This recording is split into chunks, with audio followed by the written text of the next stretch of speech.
오늘은 특별히 굉장히 중요한 주제를 가지고 함께 은혜를 나눕니다. 여러분은 신앙생활 하시면서 가장 중요한 우리의 믿음이 무엇이라고 생각하십니까?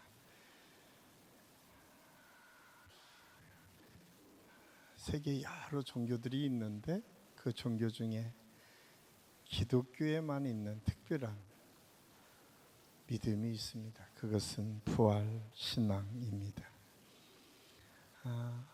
물론 고대 종교 속에는 부활을 믿었던 종교들도 남아 있었습니다. 그런데 아주 구체적으로 부활의 역사가 있는 것을 아주 분명하게 말씀해 주시고 또 구체적인 근거와 증명을 하고 있는 종교가 기독교입니다. 그래서 우리가 신앙생활하면서 가장 중요한 믿음, 다른 어떤 종교에서도 볼 수 없는 특별한 은혜가 이 부활 신앙인데, 우리가 점점점 현대 사회에서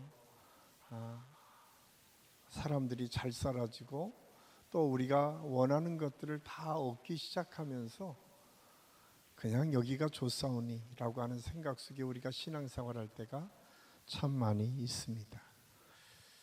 그런 모습이 오늘 예수님께서 기적과 이사를 베푸셨을 뿐만 아니라 하나님의 권위를 가지고 바리새인들과 또 여러 장로들의 공격을 지혜롭게 말씀해 주시고 나서 또한 사람들이 등장합니다. 그 사람들은 사두개파 사람들입니다. 이 사두개파 사람들은 어떤 사람이냐면 그 당시에 어떻게 보면 가장 부유한 계층, 우리가 이스라엘 하면 지금 우리나라 국가 형태하고는 조금 다른 형태였을 것이다 라고 생각할 수 있습니다. 왜냐하면 그때는 신정국가라고 해서 종교와 정치가 분리되어 있지 않고 종교와 정치가 함께 갔던 시대였습니다. 그래서 이스라엘 백성들에게 가장 중요한 것은 성전과 회당이었어요. 그러니까 이스라엘 백성들의 모든 것의 중심은 거기에서부터 시작되는데 이 성전의 최고의 책임자가 이 사두개파 사람들이었습니다. 그런데 이 사두개파의 실질적인 역사를 보면 다윗의 때에 하나님의 은혜를 통해서 다윗이 이제 이스라엘을 통일시키고 나서 그 당시에 이스라엘 백성들에게는 가장 넓은 면적을 차지하는 나라로, 강성한 나라로 성장을 하게 됩니다. 그 성장할 때 다윗이 가장 어렵고 힘들 때에 다윗을 도와서 왕에 등극하도록 도왔던 제사장이 있었는데 그 제사장의 이름이 사독입니다. 이 사독이라고 하는 제사장, 이 사독은 또한 다윗에게만 그렇게 좋은 제사장의 역할을 한 것이 아니라 그 다음에 솔로몬이 왕이 될 때에도 가장 중요한 역할을 했던 사람이 이 사독 제사장이었습니다.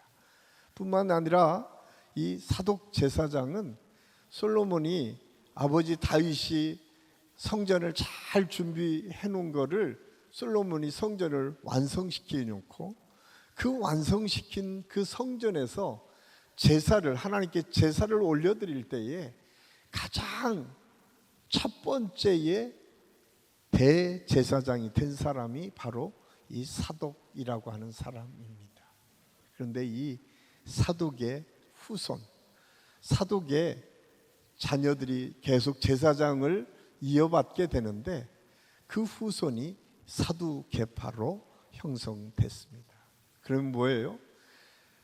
이스라엘 백성들에게 가장 상층이 부유층이었을 뿐만 아니라 가장 존경받을 만한 위치에 있었던 사람들이 이 사두개파 사람들이었음을 알 수가 있습니다. 그런데 이들에게는 부활신앙이 없었습니다. 그들이 이스라엘 백성들을 지도해 가지고 또 하나님의 말씀을 가지고 이스라엘 백성들을 이끌고 통치를 한 지도자들이었음에도 불구하고 그들에게는 부활신앙이 없었습니다. 그래서 그들이 부활신앙이 없었는데 오늘 19절에서 23절까지 말씀을 통해서 예수님께 지금 질문을 합니다. 이 말씀은 신명기 25장 5절 이하에 등장하는 계대 결혼 예식이라고 하는 이스라엘 전통적으로 내려오는 전통의 예식이 있었어요. 그것은 형사치수라고 하는, 꼭 이스라엘에만 있었던 것이 아니라 옛날 고대 사회에서 종족이 이어지는 것이 가장 중요한 덕목으로 생각했었던 시대마다 있었어요. 근데 특별히 이스라엘 사람들은 이 부분을 신명기 25장에서도 아주 구체적으로 그런 전통이 있었음을 성경을 통해서 말씀해 주고 있습니다.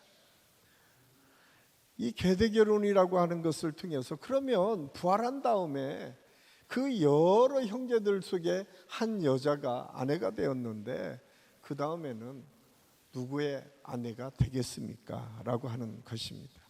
그래서 예수님께서 24절에 이렇게 말씀하셔서 예수께서 이르시되 너희가 성경도 하나님의 능력도 알지 못함으로 오해함이 아니냐. 그러면서 25절에서 27절까지 말씀을 통해서 장가들 가고 시집도 가고 그러겠지만 천국에서는 그런 개념이 아니다. 전혀 다른 차원의 역사가 천국에 있다라고 하는 사실을 말씀해 주고 있습니다. 그렇다면 우리가 생각하는 천국은 그러면 우리가 지금 살아가는 인간 사회와 전혀 다른 사회인가? 전혀 다르지는 않고요. 실질적으로 인식하는 수준은 같지만 여기 속에 있는 모든 제도들이 더 이상 중요하지 않게 여겨지는 시대다라고 하는 것이 성경의 말씀입니다. 예수님께서도 아주 분명하게 말씀하고 있는 거예요. 천국에서 결혼하고 장가들고 그러지 않는다는 거예요. 이제 우리 모두는 누구와? 하나님과 함께 살아가는 것. 이것이 최고의 가치고 최고의 축복이 되는 곳이 천국이다라고 하는 사실을 말씀해 주고 있어요. 그러면서 지금 사두개인들이 가지고 있는 잘못된 오해에 대해서 지적하고 있어요. 사두개파 사람들이 갖고 있는 또 하나 특징은 부활신앙이 없을 뿐만 아니라 다른 모든 율법도 인정하지 않았어요. 오직 그 사람들이 율법으로 인정하는 것은 모세 오경만을 인정을 했습니다. 모세 오경만을 인정을 했기 때문에 이 모세 오경 속에 있는 말씀을 가지고 예수님께서 그들에게 다시 한번 가르쳐 주고 있어요.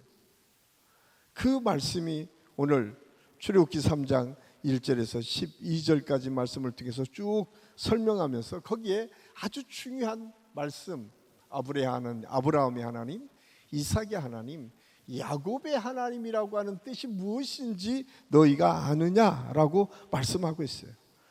만약 아브라함과 이삭과 야곱이 죽어서 사라졌다라고 하면, 죽어서 그 인생이 모든 것이 끝났다라고 하면 더 이상 이야기할 필요가 없는데 예수님께서는 뭐라고 말씀하시냐면 여전히 살아 역사하시는 하나님에 대해서 말씀합니다.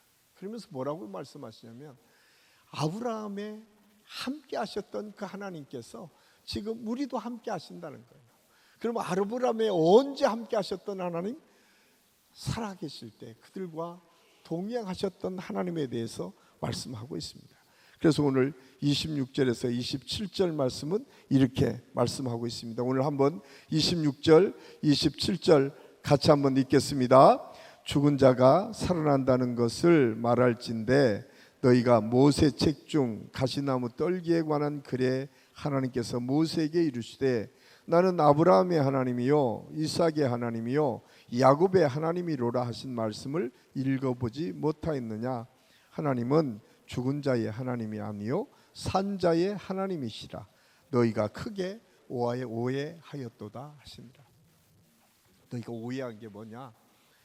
죽어서 반응하지 않는 하나님이 아니라 살아서 반응하는 하나님이 우리의 하나님이신 것을 말씀하고 있습니다. 여전히 아브라함과 이삭과 야곱이 죽었지만 그 영혼이 다시 만날 때가 있고 다시 살아날 때가 있는데, 그때는 전혀 다른 차원의 세계가 우리 앞에 놓여져 있음을 얘기하면서 예수님께서 가르쳐 주시는 것은 뭐냐면 반응하는 하나님에 대해서 말씀하고 있어요. 아브라함 때에 그와 동행하셨던 하나님, 이삭 때에 그와 동행하셨던 하나님, 야곱 때에 그와 동행하셨던 하나님이 지금 우리가 믿는 하나님이다. 그래서 더 이상 죽은 하나님이 아니라 반응하는 하나님이시다. 이 반응하는 하나님이시라고 하는 의미를 사도 바울은 이렇게 해석했어요. 고린도전서 15장 17절에서 20절까지 말씀 우리 같이 한번 읽겠습니다. 그리스도께서 다시 살아나신 일이 없으면 너희의 믿음도 헛되고 너희가 여전히 죄 가운데 있을 것이요 또한 그리스도 안에서 잠자는 자도 망하였으리니 만일 그리스도 안에서 우리가 바라는 것이 다만 이 세상의 삶뿐이면 모든 사람 가운데 우리가 더욱 불쌍한 자이리라. 그러나 이제 그리스도께서 죽은 자 가운데서 다시 살아나사 잠자는 자들의 첫 열매가 되셨도다. 아멘. 사도 바울이 그렇게 말씀하고 있어요. 예수님께서 어떻게 부활하는 삶이 어떻게 변해지는지를 우리에게 보여주셨다라고 말씀하고 있습니다. 그래서 이 부활은 그냥 전설로 내려오는 부활, 이 부활이 아니라는 거예요. 우리가 잘 아는 것처럼 고린도전서 15장은 우리가 대표적으로 부활장으로 소개되고 있습니다. 사도 바울은 17절에서 20절까지 이 말씀을 하기 바로 전에 이 부활에 대해서 아주 상세하게 설명하고 있어요. 그것이 고린도전서 15장 3절에서 8절까지 말씀입니다. 우리 같이 한번 읽겠습니다. 내가 받은 것을 먼저 너희에게 전하였노니 이는 성경대로 그리스도께서 우리 죄를 위하여 죽으시고 장사 지낸 바 되셨다가 성경대로 사흘 만에 다시 살아나사 게바에게 보이시고 후에 12 제자에게와 그 후에 500여 형제들에게 일시에 보이셨나니 그 중에 지금까지 대다수는 살아있고 어떤 사람은 잠들었으며 그 후에 야고보에게 보이셨으며 그 후에 모든 사도에게와 맨 나중에 만삭되지 못하여 난 자 같은 내게도 보이셨느니라. 아멘. 지금 부활에 대해서 사도 바울이 증거하기를 그냥 산자의 하나님, 살아계신 하나님을 설명할 때에 그냥 막연하게 설명한 것이 아니라 예수 그리스도의 부활을 구체적으로 증거하고 있어요. 오늘 고린도전서 15장 3절에서 8절까지 말씀에는 이렇게 말씀하고 있어요. 예수님께서 죽은 자 가운데 3일 만에 부활하셨는데 그 부활하신 것을 봤다는 거예요. 누가 봤는가? 먼저 게바, 베드로가 봤다는 거예요. 그리고 12사도가 만났다는 거예요. 그리고 그 승천하시는 장면을 오늘 성경은 500여 성도가 보았고 500여 성도 중에 그 다음에 죽었다라고 표현을 하지 않고 잠잔다라고 표현을 하고 있어요. 그래서 데살로니가전서 4장 13절에서도 죽은 자를 잠자는 자로 표현하고 있습니다. 다시 깨어날 때가 있다고 하는 사실을 말씀하면서 그것이 그냥 막연한 약속이 아니라 구체적으로 증거할 만한 믿음의 사람들이 500여 명이 있었는데 몇 명 죽고 아직도 대다수는 살아서 하나님의 복음을 증거하기를 시작했다. 그리고 그 하나님이 예수 그리스도를 통해서 우리에게 만나주시는 역사가 있는데 다메섹에서 자기에게 이 바울에게 청년 사울이라고 하는 청년에게 나타나셔서 예수님이 어떻게 부활하셨는지를 증거하도록 하셨다라고 하는 것이 사도 바울의 고백입니다. 그래서 우리가 신앙생활을 하면서 가장 중요한 믿음은 이 믿음을 갖는 것이 중요합니다. 저는 우리 한식교 모든 성도들이 이 믿음을 소유할 수 있기를 간절히 소원합니다. 왜냐하면 제가 오늘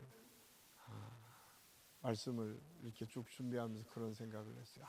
이 부활을 어떻게 설명할 수 있을까? 2000년이 지난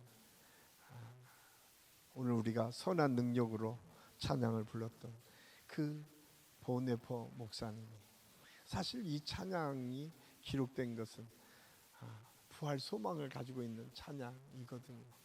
왜냐하면 보네포 목사님께서 어떻게 하셨죠? 히틀러가 너무 폭주하면서 수많은 사람들을 죽이고 또 수많은 사람에게 어려움을 주니까 그 사람을 없애야겠다는 생각을 가지고 그 당시에 이 몇몇 사람들이 히틀러를 공격할 계획을 갖고 있다가 들키게 됩니다. 그래서 사형을 선도받고 얼마 자기 목숨이 남지 않았다고 하는 사실을 믿음으로 이미 알았어요. 이미 이제 얼마 지나지 않으면 자기 생명이 끝나는 것을 알았습니다. 그리고 나온 고백이 오늘 우리가 부른 그 찬양의 선한 능력으로, 우리가 여기에서 끝나는 것이 아니라 다시 만날 그 놀라운 역사의 때가 있음을 그는 믿고 고백을 했어요. 사실 사도 이 보네포 목사님뿐만 아니라 사도 바울이 그랬습니다. 사도 바울이 로마에 참수돼가는 그 현장에서도 그가 기쁨으로 그것을 감당할 수 있었고, 1세기부터 3세기까지 나중에 한번 우리가 사파를 통해서 볼 텐데, 그때 당시에 수많은 사람들의 그림을 보면 십자가형이 있을 때 그 십자가형을 몸소 참여하겠다라고 줄 서 있는 믿음의 선진의 모습들이 그려져 있습니다. 실질적으로 얼마나 많은 사람이 순교를 당했냐면 한 지역에 3분의 1 정도가 다 순교를 당할 정도로 순교를 당한 곳곳이 있었어요. 그래서 많은 사람들이 그렇게 생각했어요.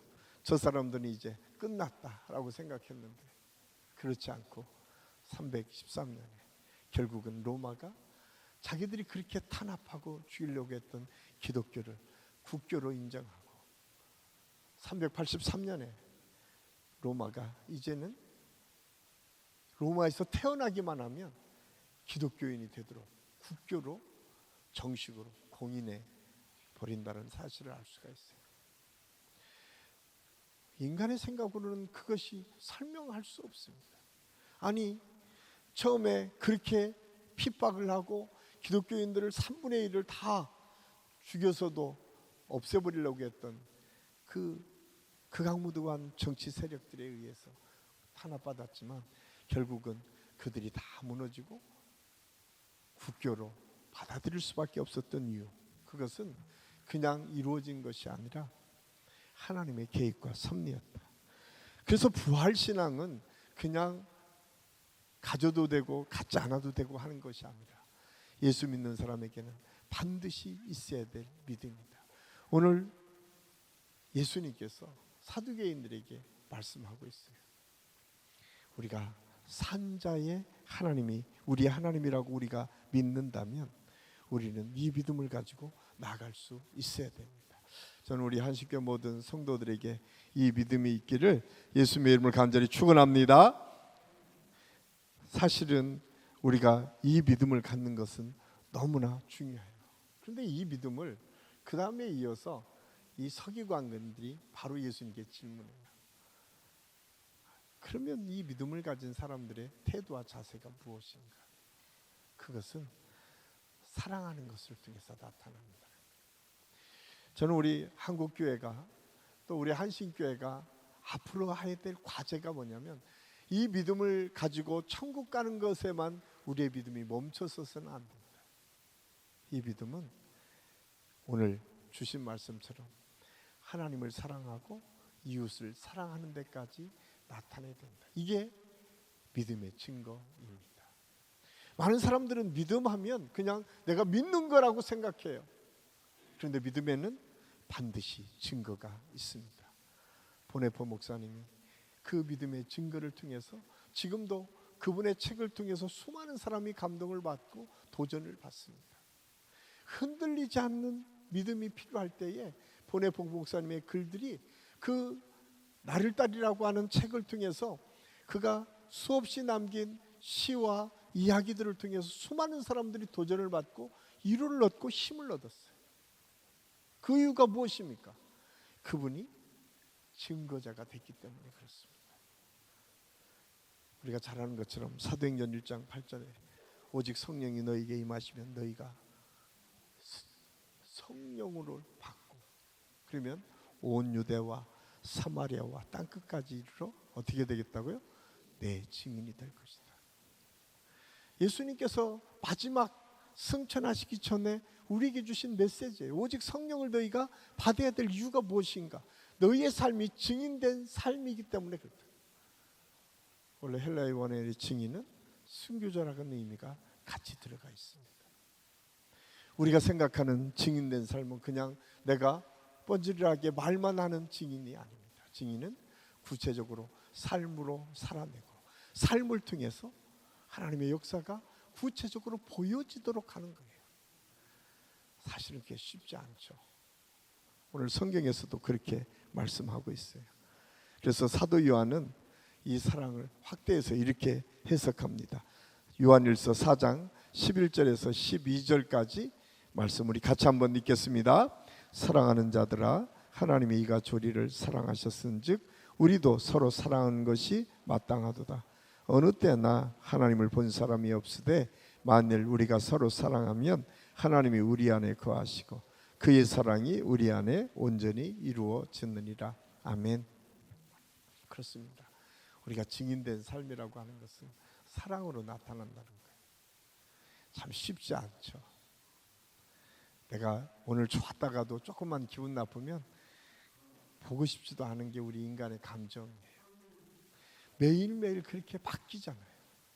그런데 그 보고 싶지 않은 사람을 사랑하는 것이 하나님의 사랑이 우리에게 나타난다는 거예요. 그 보고 싶지 않은 사람에게 내 마음을 가지고 다가갈 수 있는 것이 믿음이고 부활신앙이 아주 중요한 모습이다라고 말씀하고 있어요. 사실은 가장 어려운 일이죠. 그럼에도 불구하고 오늘 성경은 그것을 우리에게 분명하게 말씀해주고 있습니다.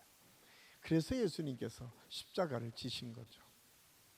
그렇지 않았으면 예수님께서 십자가를 져야 될 이유가 뭐가 있겠어요? 우리가 다 잘 아는데. 제가 늘 말씀을 드리지만 우리는 다 양 같아서 각기 제 길로 갔거늘 여호와께서 그 모든 사람의 죄를 예수님께 담당시키셨다는 거예요. 그리고 그분을 통해서 우리가 새로운 삶을 찾아가는 거죠. 그게 우리가 유명한 갈라디아서 2장 20절 말씀 아닙니까? 사실 우리 교회는 그 신앙의 기초가 있는 교회예요. 우리 교회는 여러분이 들어오시면서 그 민족성전 묘비 한쪽에 갈라디아서 2장 20절 말씀이 있죠. 내가 그리스도와 함께 십자가에 못 박혔나니 그런즉 이제 내가 사는 것은 뭐요? 나를 사랑하사 나를 위하여 자기 몸을 버리신 하나님의 아들을 믿는 믿음 안에서 사는 것입니다. 이제 내가 더 이상 내가 살아가는 것이 아니라 내 안에 계신 그리스도께서 나를 이끌어가는 대로 내가 순종하며 살아가는 거예요. 참 쉽지 않습니다. 목사님 저도 때로는 그러고 싶지 않을 때가 있어요. 알면서도 그러고 싶지 않을 때가 있어요. 그런데 꼭 기억하십시오. 그렇지 않을 때는 우리가 잘 아는 것처럼 코바디스 도민네라고 하는 이 베드로의 고백의 이야기가 전례 내려오는 전승이 뭔지 아십니까? 로마로 십자가를 지겠다고 주님의 복음을 증거했던 사도 베드로가 황급하게 로마를 빠져나옵니다. 그때 멀리서 갑자기 주님이 오시는 것을 봅니다. 그때 고백이 뭐예요? 코바디스 도미네, 주여 어디로 가시나이까? 그때 예수님께서 말씀하셨어요. 내가 띠가 지지 않는 십자가를 지러 지금 로마를 향해서 갑니다. 어쩌면 우리는 그렇게 신앙생활을 하는지도 몰라요. 나는 내가 다 한 것처럼 생각을 하지만 여전히 정말 중요할 때에 그것을 피해가고 싶은 욕망이 우리의 연약함 속에 언제나 있어요. 그 순간 꼭 기억하십시오. 우리 주님이 그 길을 다시 걸어가신다는 사실을 기억하십시오. 그리고 그 길에서 우리 주님이 다시 다른 사람이 아니라 부족한 나를 기억하시고 십자가를 지시는 거예요. 여러분, 십자가는 다른 사람에게 지어지는 십자가가 아닙니다. 나를 위한 십자가예요. 내가 져야 될 십자가를 우리 주님이 지신 것입니다. 다른 사람이 져야 될 십자가라고 생각하지 마십시오. 내가 져야 될 십자가를 우리 예수님이 져주시는 거예요. 그게 부활신앙의 가장 중요한 핵심이고 믿음의 모습입니다. 저는 우리 한식교회 모든 성도들이 오늘 사두개인이 갖고 있었던 생각은 무엇입니까? 누리는 것이, 자기들이 하고 싶은 대로 하는 것이었어요. 왜? 그들은 성전의 중심에 서서 지금까지 그렇게 해왔기 때문에.